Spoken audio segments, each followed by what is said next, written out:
but it's like, where's the new music coming through? Yeah. Where's the new bands?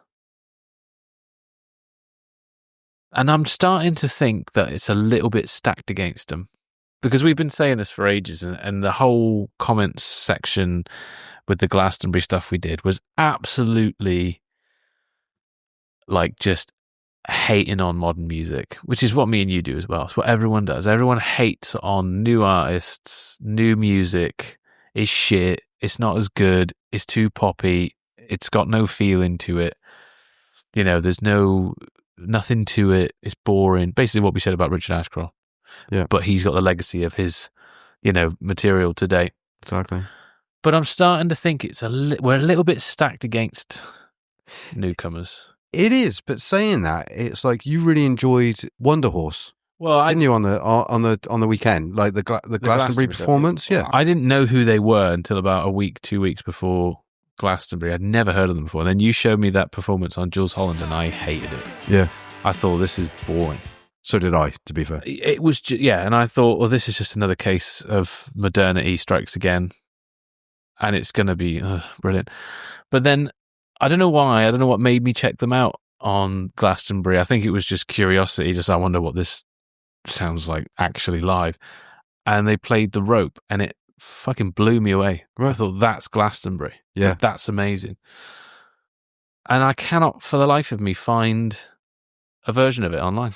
It's so fucking annoying, because it was like passionate and the crowd was fucking jumping and loving it, and it was like, this is what rock music should be like. Yeah. I mean, it hasn't been like for a while. That's it. To be fair, on my other channel, I did a review of The Rope, and while the press was all up in, I was kind of like, it's all right. It's okay. It's nothing special.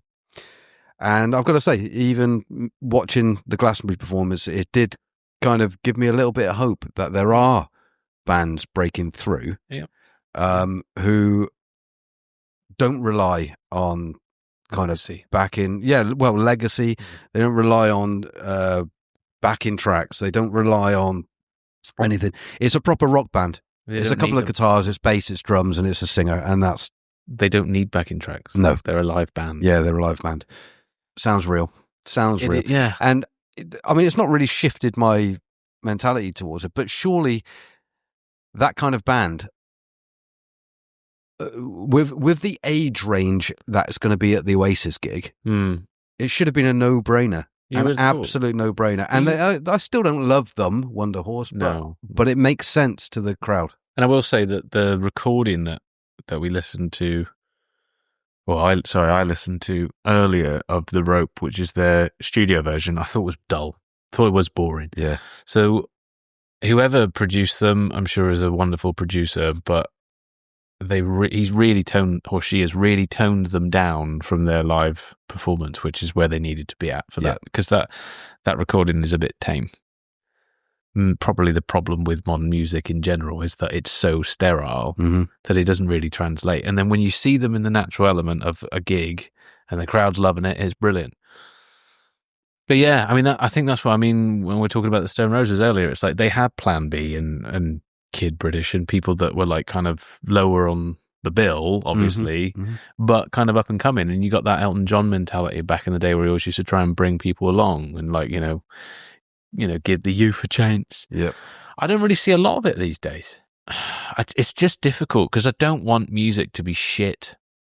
That's the thing. I don't want it to be shit, but I have no desire to listen to like new music because it's just so tame. But I'm starting to get the feeling that it's our fault that it's tame because we're too focused on what we love. Because I love Joy Division.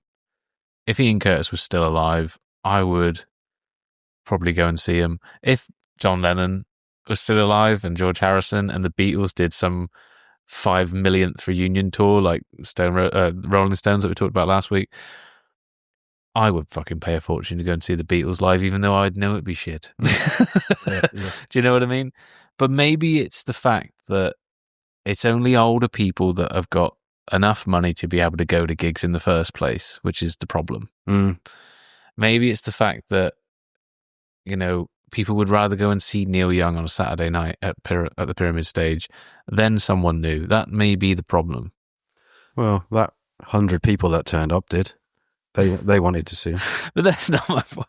What I'm trying to say is it's like, people are asking in the comment section, like, who would you want to see then? Who would be better than Neil Young? I say, well, I don't know, but that's our problem. That's not just my problem. It's your problem as well. If in 2025 you are super excited to see Neil Young on the Pyramid Stage on Saturday, good for you.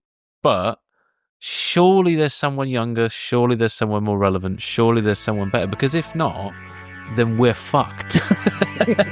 You know what I mean?